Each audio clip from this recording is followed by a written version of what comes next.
今天用这8个西红柿，做一道非常适合夏天的小零食，酸甜开胃。把每个西红柿的顶部打上花刀，烧一锅开水，然后关火，打花刀的一面朝下，盖上盖子焖半分钟，把西红柿的皮烫的翘起来就可以了。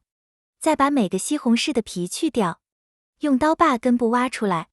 从中间对半切开，把西红柿放入料理机打成汁，打好的汁倒入一个无水无油的锅里，准备160克淀粉，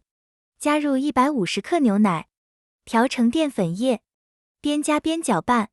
最后调成这种流水状就可以。打好的西红柿汁里放入100克冰糖，用小火边加热边搅拌，直到把西红柿汁烧开。把调好的淀粉液再充分搅拌一下，因为淀粉很容易沉淀，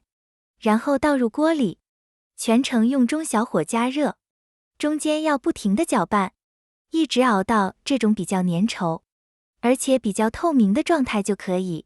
大约需要5分钟左右。模具里面加点凉开水，晃动均匀以后把水倒掉，把淀粉液全部倒入模具中，把表面稍微涂抹平整一些，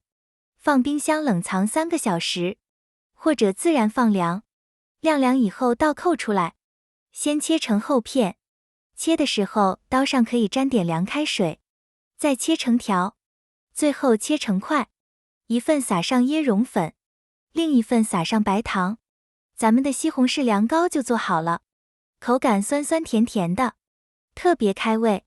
你也可以把椰蓉粉、白糖换成冷藏过的酸奶，捏一下看看，特别有弹性。喜欢的朋友可以先收藏起来。谢谢大家。